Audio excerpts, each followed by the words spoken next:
Welcome to Acquisitions Anonymous. Michael here. Believe it or not, after 450 something episodes or so, we did a type of deal of a company we've never done before. And it's in Houston and also in my hometown of San Antonio, Texas. So stay tuned and see what you think about this one. Where we ended up was kind of surprising. Talk to you soon. So Acquisitions Anonymous. Hello, another episode of Acquisitions Anonymous. We don't have 100% beard anymore. And thumbs downing on just the plus inventory line. Big thanks to High Level for sponsoring this video and helping us pay for our editors. High Level is the all-in-one CRM that handles your emails, texts, funnels, and more all in one place. Think of it like the Swiss Army knife for small businesses, and you can try it for free for 30 days at gohighlevel.com/Michael Girdley. Hey, how's it going? It's going great. It's so there's no mills, and we're going to do like a construction-centric deal today, but hopefully enough of mills has rubbed off on us. This is going to be a good one. Yeah, so I found this one. I think it was sitting in the chat for a while it was one of the two we could choose from, and when we did the dolphin one, which turned out to be weird, but it was. Forgive us for the dolphin one. This one should be better. What's fascinating, it's an elevator business, and I don't know if you guys have ever looked into the business of elevators, but it's a fascinating one where you basically have these natural monopolies across different markets. And like Mitsubishi basically owns all of Japan, a lot of Asia. In the EU, it's Schindler. Here it's Otis. And there's like these weird dynamics where it's kind of like our healthcare system. You have different payers, you have manufacturers, and the consumers are not the buyers. So it's just this weird kind of thing. So let me show you this deal because I think it'll turn into some weird dives into elevatoring. So this business I saw in by BizSell, it's from Houston, Texas, and it's a strong cash flow elevator services business. They're asking a cool $11 million. That's just under 2 times revenue. So revenue is $5.2 million. They're renting their location, $10,000 a month, and it's been around for 22 years. It was established in 2003. It does EBITDA of $1.4 million.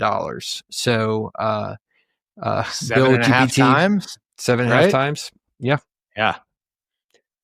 All right. It's already pretty rich for my blood. Hey, people are paying that much for this HVAC stuff. So maybe this is an opportunity. All right. Well, convince me to pay 7.5 times for this, Michael. Tell me more about it. I don't know. We're going to try. Okay. Proven profitability with established client base and scalable operations. This established elevator services company presents a compelling acquisition opportunity in Houston's resilient vertical transportation market. They just can't call it an elevator market. They have to call it vertical transportation. Vertical transportation. Heather, what's wrong with America, Heather? I don't know. We have to sound so. We try to make new words for everything. It's silly. It's ridiculous. Think about in banking. We do way too much of this in banking. When you see a young banker trying to sound smart, they'll describe something. And you'll just go, "What? What does this business do? We can't even understand." Oh yeah. So vertical transportation. I love it. You service elevators, bro. Just put that on the sheet. Okay. They have a strong reputation of serving commercial, industrial, and institutional clients with comprehensive elevator maintenance, modernization, repair, and installation services. Their average revenue, we went through all this before, they operated at a 27% EBITDA margin, which is high for a small business. Gotta love it. Consistent year-over-year growth from 21 to 24, strong cash flow generation with recurring revenue base, and clean financial records demonstrating operational discipline. They have no single customer dependency. They have a balanced revenue of high-margin service work and long-term maintenance contracts, a team of 23 skilled employees across 2 Texas markets, and a well-maintained fleet of service vehicles and equipment. The FF&E is worth $600,000. They have operational systems for scheduling, parts management, and customer service, and they have a great industry reputation driving referral and repeat business. They operate in an essential services sector with stable demand and limited competition due to licensing requirements and specialized expertise. High barriers to entry, protect market position, and a resilient business model independent of economic cycles. They have geographic expansion potential, service growth initiatives, and different things that can be done to grow it, including strategic partnerships with developers and facilities managers. They operate out of a 3,200 square foot lease facility at $10,500 a month. The lease expires in 13 months. Yeah, end of 2026. Okay. Well, this isn't location dependent, so whatever. Inventory valued at $200,000, including the asking price. An experienced management team and technicians are expected to remain. There's a comprehensive transition support, including training, client introductions, and licensing assistant. This turnkey operation offers immediate cash flow with significant upside potential, making it ideal for strategic buyers seeking entry into the vertical transportation sector or existing operators looking to expand their service footprint in the Houston market. And I don't think there's anything here in terms of the remainder of this listing that's important except for this thing here, which is a reason for selling is retiring and financing is to be determined. So go back up. It's actually 2 locations under facilities. It says it's headquartered in a fully equipped facility in the greater Houston area, which has the offices, a parts warehouse, and a service vehicle fleet. But that dispatches across greater Houston and South Texas. But additionally, there is a San Antonio branch, Michael. All tools, vehicles, and diagnostic equipment are maintained in excellent condition and included in the sale. 23 people, fully operational team without owner need. So I have something to share. We actually have an elevator in our house. Did I tell you? Did I ever tell you? Oh, you're planning to age in place, huh? Well, so we bought the house in 2018 and it was more house than I felt like we needed. And it was mid 2018 and my wife was like, this is our forever house. We're moving in. You're paying it. This is what we're doing. This is the house I want. Thank you. And there was an elevator in it. And it turned out the people who had it had renovated the house to have the elevator in it because they had a special needs daughter. So there's reasons to have an elevator in your house, even if you're not bougie. So, but yeah, it's weird. The thing breaks off. Like if you have a special, anyway, go ahead, Bill. Well, your wife has a special needs husband, so it does make sense that there's an elevator in the house. That's true. It's interesting when you see service businesses like this where you have one headquarters that's really strong and then they have another office in this kind of orphan market. I've had buddy after buddy run a services business like this where they have the headquarters in San Antonio and then they have like the weird Dallas orphan, right? Where it's just like, they end up kind of running poorly or weirdly. And I've seen it where I've been a customer of a service business like this, where the headquarters is in Houston and it's run incredibly well, thriving. And then they have their San Antonio branch and it's a disaster. So anyway, I'm not saying that's what's going on here, but I've seen that pattern a lot. Is this they've got it listed for 7.5 times. It says it's mostly maintenance and kind of upkeep. And then they kind of mention, also there's some installation at the end, because I got to imagine the maintenance contracts on these things are where all the money is, right? Yeah. Because, they're compliance, they got to be certified every so often. If it breaks, people die. I can imagine this is very heavily regulated. You got to have your elevator tuned up dramatically. Michael, do you have an elevator service contract for your elevator? No, but we have them come by at least once a year. We just have them come inspect it, make sure it's okay.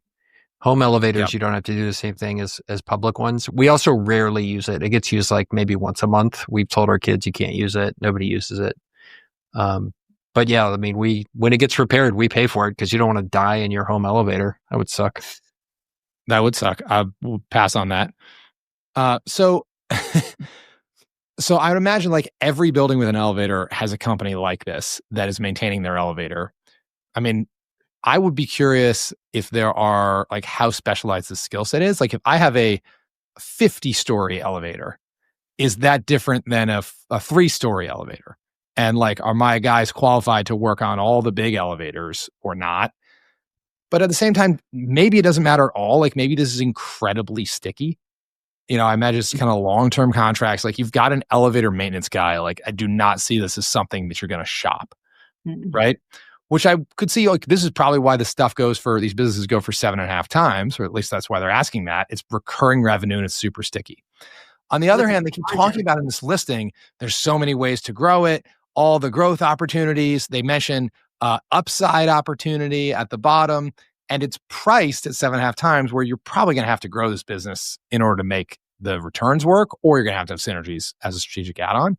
But this strikes me as something that is almost impossible to grow. I don't know, unless it's new construction and you're putting in the elevator and getting the maintenance contract, or somehow bidding. Somehow the guy who installs the elevator isn't smart enough to take on the maintenance contract. I don't see how you displace any of your competitors who are already successfully servicing an elevator, right? I mean, do you guys? No, that's the benefit. There's the benefit and the cost of a sticky business. You keep your customers, and the problem is you can't get new customers away from your competitors, because it's sticky over there too. So I think that is the problem with this deal. There's a lot to like, but when they talk about growth opportunities, I don't see this kind of company that way. I see this, if you're going to go geographic expansion, that's really heavy expense on people and probably some CapEx. And you're fighting against, pulling customers away from existing service providers in that other geography. So I think that's super hard to do. Probably there's a reason why they are where they are, and they haven't done that themselves. So asking 7.5 times, you kind of want to see some growth opportunities. I think what you're actually buying here is very stable cash flow, which is great. It's a really good thing, but 7.5 years worth of it, you're paying. You're not going to be in the black until the 8th year, which if you don't grow, and I just feel like growth is just probably very, very difficult here. Yeah, well, you got to use some leverage, right? Like there's certainly some financial engineering, some debt pay down. I think you could probably make the equity returns look pretty good on an IRR basis. Like if you put some debt on it, Sure. it doesn't go sideways. It's shocking. After my time in investment banking and private equity, it's shocking how stability and debt pay down can create really good returns. Mm-hmm. Yeah. Yep. But that's what you're buying. You're not buying growth. Yeah, that's what you're buying here. But like that, maybe that's fine. It's tough if you're an individual buyer, right? But if you're private equity, or really if you're an established business, you're trying to add this on, it's probably a slam dunk. So let's talk about that, because what makes this a slam dunk is financing, right? Debt financing, right? This is a tweener. I call these tweeners because of the size. It's a little too big for SBA, and it's a little too small for conventional. Conventional lenders for M&A, they would like minimum EBITDA of 2 to 3 million. This is 1.4. So, and I've had plenty of buyers shopping around for something kind of in this 1.5 million, 1.8 million size EBITDA size range. And it is very, very difficult to get any lenders. They just perceive the risk to be so much greater when the company is that small. And so the probably best way to get this financed is with an SBA pari passu, where you get the 5 million SBA and you get the extra 2 or 3 million conventional loan from the same bank. And there's only a few banks that even do those. We help our clients with those on occasion, and this is probably a good candidate for that. But then to get that kind of debt, the personal guarantor, you first of all going to have one at least, and number 2, that person needs to have decent net worth and resume. So if you had all those factors, I would say that kind of financing would make this, just on amortizing the debt and paying it down, a good investment. But if you don't have that and you've got to go conventional, you've got to put a lot more equity in, and those returns get a little skinnier. So question, Heather, when doing how widespread are these pari passu loans? Because you hear about them. Like I know Live Oak did them, for a while. Yeah. But like, are they the only game in town? Like they try to make it sound like that it's like their patented product, the pari passu loan. But I mean, other banks will do it. But is it hard to find? Or, if I'm a buyer, should I pencil into my model, I'm just going to get a pari passu loan? Or is it kind of a hard, long pot? Yeah, you shouldn't just pencil it in. Don't just assume you can get one. Live Oak is not the only bank in town that does them. I count 4 reliable lenders that do them right now. And there used to be 5, and one of them decided they don't want to do them anymore. So, they come and go in and out of that kind of group. Live Oak still does them, but they're tough to get. So even within those 4 banks, their standards go way up when you ask for the over 5 million. And it's things like not just the deal has to be nice. I mean, this is a pretty nice company. It has a lot of positive attributes, but they're going to want more equity. They're going to want that resume, and they're going to want their personal guarantor to have some net worth. This is not like a searcher fresh out of MBA, buying this with a low net worth. This has got to be someone with a little more substantial to qualify for that pari passu loan. They're not easy. One thing that could happen with this one is potentially, it looks like the person that owned this has owned it since they founded it 22 years ago. They're retiring. They own 100% of it with no debt. Potentially there's rollover, earnouts, seller note. Those all kind of make sense here. That maybe that could help with some of the financing and structuring you guys are talking about. Yeah, you could get like $1 million seller note. I mean, you're going to need to max out your $5 million of SBA. Mm-hmm. And then get $1 million seller note. But like once you're maxing out $5 million of SBA and paying 7.5 times, Heather, your debt service coverage is not there, right? Right. I mean, your leverage has to be 3.75 times EBITDA maximum to get your debt your debt coverage ratio in line with what banks want. So yeah, no matter how you slice it, I guess in this case you've got to have more equity than 10% if you go SBA. So that's the modeling you'd have to do is, at 20% equity, does this still work? Do the investment returns work assuming no growth? Or, kind of what equity percentage does this still work? Well, I think you're closer to 50% equity, right? Because it's 1.4 million of EBITDA. And let's say I can get not quite 4 turns of debt. So that's like 4 million of debt. And I got to pay 7.5 million for it. So I'm bringing 3.5 of equity here. So you're 40% equity on this deal to get it done with an SBA loan, under kind of conventional terms. Yeah. You can't get more leverage than that conventionally because they actually go a little bit lower on leverage usually. So than SBA would because their term is shorter. So yeah, you're right. That is the math. That's the best case. Yeah. Okay. So it is in like SBA strike zone. You just have to bring more equity. Mm-hmm. So it's not that SBA won't finance this deal, right? You can put 3.5 to 4 turns of SBA debt on this thing. Yep. You've just also got to bring $3 million of equity. Yep. On top of that. Yeah, exactly.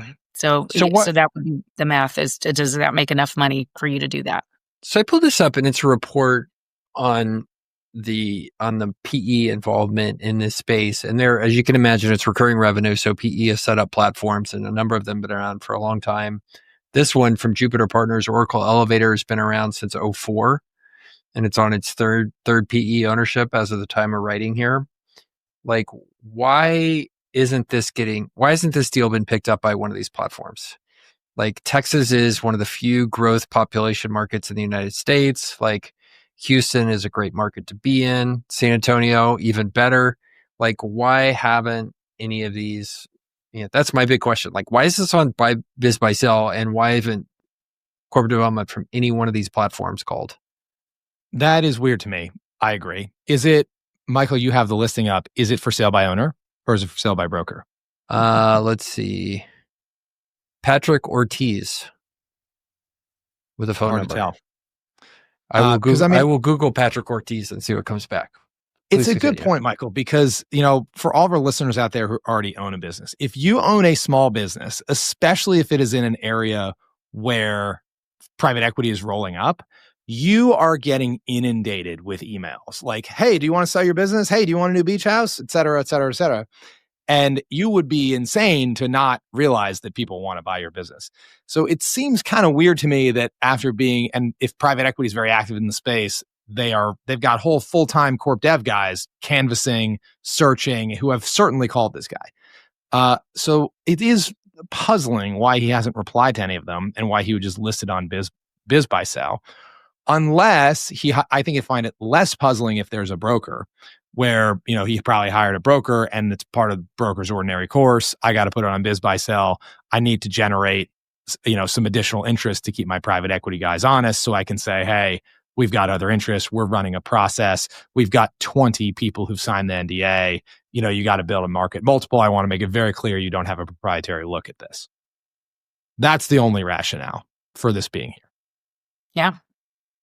That could be it. Are you ready to take the leap into business ownership, but you don't know where to start? Well, look no further than Acquisition Lab, the premier resource for entrepreneurs seeking to buy their dream business. Founded by Harvard MBA and acquisition expert Walker Deibel, the lab is your fast track to success in the search, diligence, and acquisition process. With hands-on support, world-class resources, and a community of like-minded entrepreneurs, Acquisition Lab gives you the tools and confidence to navigate every step of the journey. And we're proud to call Walker and Chelsea, the lab's director, longtime friends of the podcast. They're passionate about helping entrepreneurs like you take the next big step. So don't wait to make your business ownership dream a reality. Visit acquisitionlab.com today to learn more and schedule your free consultation. And when you do, be sure to tell them the Acquisitions Anonymous podcast sent you. I think it's something we advise buyers all the time. There are some areas where you're competing against better buyers, basically, and that's not where you want to be if you want to get a good deal for yourself as like a first-time buyer using an SBA loan. So yeah, it is kind of curious why it's here and why it hasn't been snapped up already. So, Michael, you had something about the growth of this market over time, which I saw you had put on the screen briefly. Yeah, let me pull that back up. It looked here. like your kind of classic up and to the right curve, which everybody loves. Yeah, it turns out, it's a great way to sell reports, right? You just people want to buy reports that tell them what they want to hear a lot of times. So is this market is growing substantially, right? What do you got here, Mark? This is a $7.3 billion market? In 2033. In 2033. Supposed to go, 9% per year, 8% per year. This is the CAGR. 11% per year overall market. And that's because we're building more elevators or because we're charging more for the maintenance? What drives I think a lot of it's price increases. Mm-hmm. Yeah. That's the way it looks. But it's interesting. This next graph, where was this graph? Elevator market split by value. 48% is spent on maintenance, which is interesting. 75% of the profit comes from maintenance. Oh, wow. Yeah. Yep. And I have to think back because I read one of the business school case studies about elevators just 5 or 6 years ago, maybe longer. They talked about all the factors that have created these natural monopolies. And I have it here on the slide. These guys, Otis, Cone, Schindler, there's reasons all this happens. And a lot of these guys, there was a trend happening where they were starting to do the airplane manufacturers do and really hammer people on the cost of replacement parts and put all these kind of pressure on the independent folks. So I don't know. I got to find that case study. I mean, it does strike me once you have an elevator in your building, it's super regulated. You're not going to close the elevator. I mean, often you're not allowed to take the elevator out because you have ADA, and we're going to come back to ADA in a minute. But there's a lot of pricing power here. Each individual firm, you've got to be careful not to push it. Otherwise, maybe they will bid you out. But the industry as a whole feels like it has a whole bunch of pricing power. And now let's talk about ADA. So our warehouse building, when we still had it, was kind of at a 40-foot clear warehouse in the back. And then it had a 2-story office building that was kind of attached to it. 12 or 15-foot ceilings on each of the floors, and then a 40-foot clear warehouse in the back. We had our offices on the first floor. The upper office floor was not finished out yet. So we were going to put up some drywall, put in a bathroom, and kind of finish it out and expand up there. We get the architects in and they go, yeah, we got to pull permits. And then they go, well, there's no elevator in this building. So to bring it up to code, if we have to pull permits, we are going to have to put in an elevator and I'm up to the second floor, from the first floor to the second floor. And it was egregious. It was many 6 figures. It was hundreds of thousands of dollars. And, we were the tenant. So that was clearly not happening. But it was not only the couple $100,000 to put it in, it was then you're signing up for all of the maintenance, all of the inspections, all of this stuff. But that was mandated by ADA, the Americans for Disabilities Act, which is a 1980s, or is this a Bush or a Reagan? I think it was the 90s. I think it's 90s. I think it was Bush. I think it was W. Bush or H.W. Bush. Yeah. Bush Sr. I think so. But it mandates, all of this stuff. And one of those is elevators. So every building that is now built or brought up to code is getting elevators. So I got to imagine this is the best legislation ever for the elevator market. Mm-hmm. So I spent a couple minutes looking at trying to find Patrick Ortiz and the phone number. They have a 210 phone number, which is a San Antonio area code. And there's basically nobody either in Houston or San Antonio related to elevators or business brokerage named Patrick Ortiz.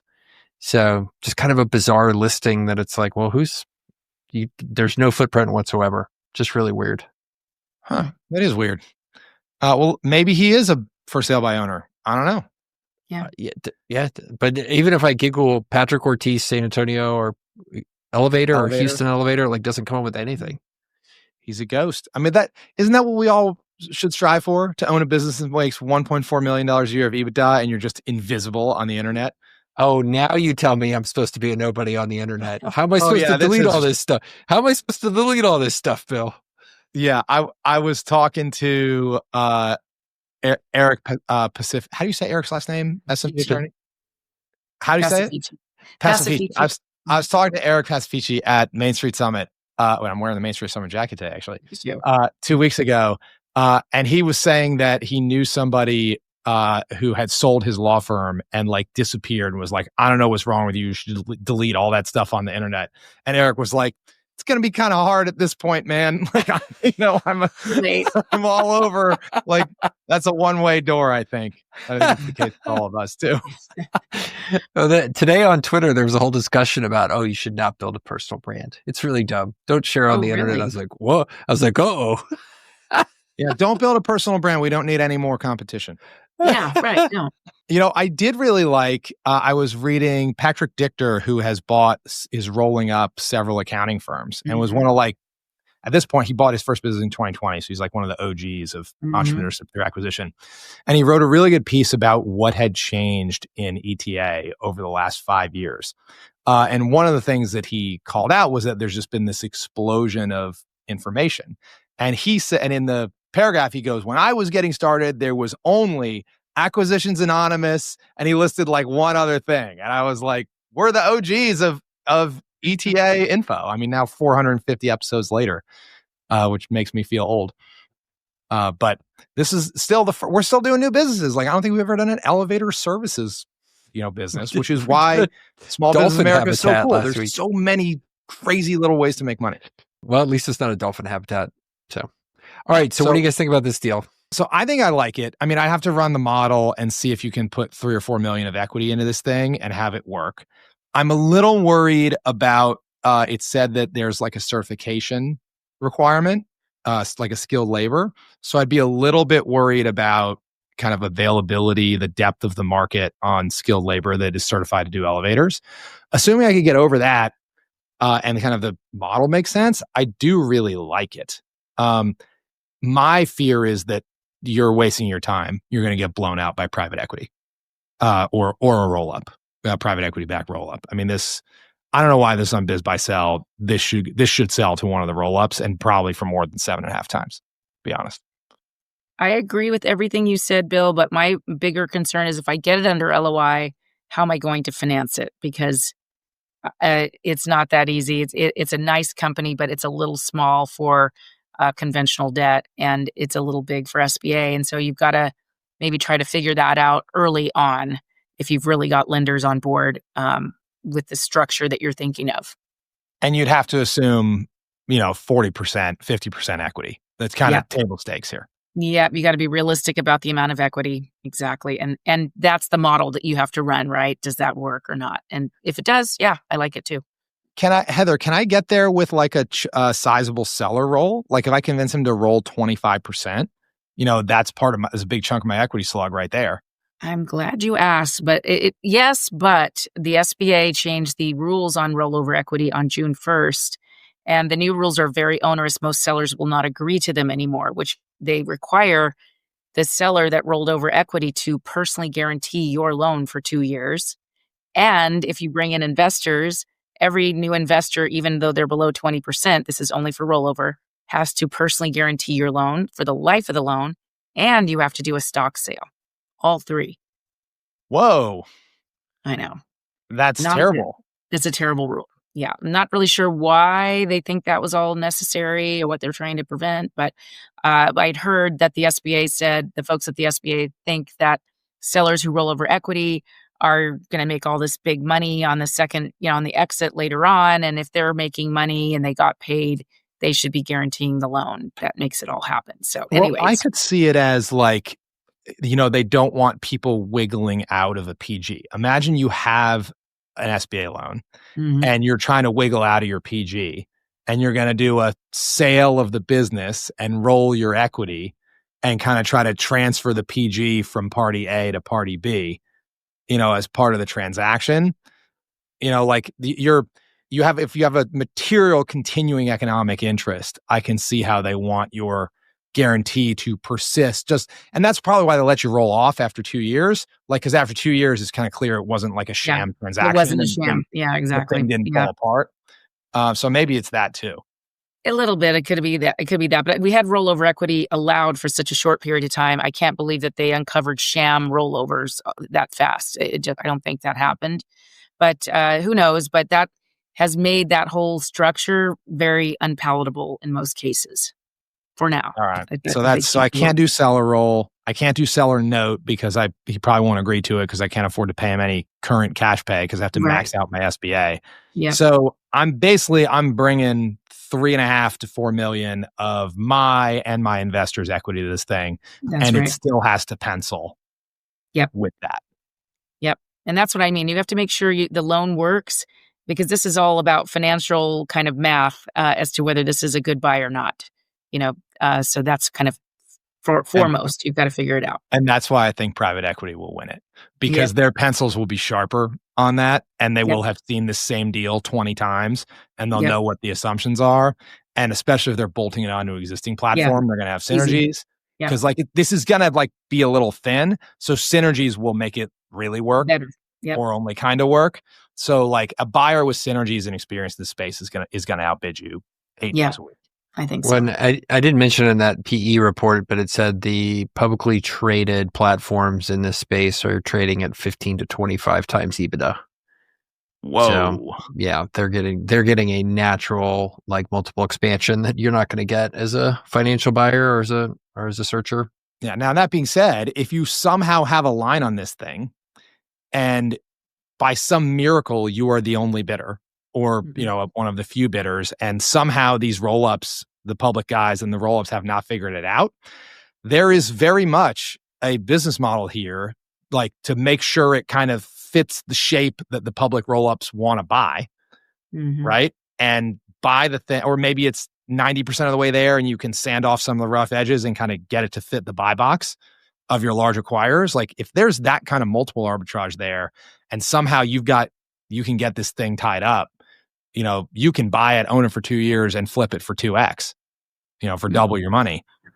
Maybe not quite double because they're going to need to see some expansion too. But, that could be a strategy here if somehow the other guys don't find it. Well, if anybody calls Patrick and ends up buying this or finding out what's going on, let us know because he's got a 210 number. It's right here on the listing. If you run into him at the one grocery store in San Antonio, you can ask him. Oh, or at the one stoplight. Yeah. Yeah. Yeah. All right. Super. All right. Anything else on this one? Bill likes it. Is that what I heard? I like it. Yeah. I need a spreadsheet to know if I like it. Yeah. But it doesn't have any huge problems on the face of it. It's a great business to be in. That's where I'm at. Yeah. I like it. Cool. All right. Anything else? Otherwise, we'll let everybody go here. Hey, we've been getting a lot of really good feedback about our newsletter. So our open rate is shocking. It's 75% or something. Wow, really? Thank you to all those newsletter people opening our newsletter. That's awesome. So the team producing it's doing a really good job, but people like it. So if you want to see deals or want to see us talking more about the deals, sign up for our newsletter. It's at AQUAnon.com. And that domain sucks. You want to know why? I chose it. So that's how we ended up with it. Sorry. All right. We'll catch everybody next time.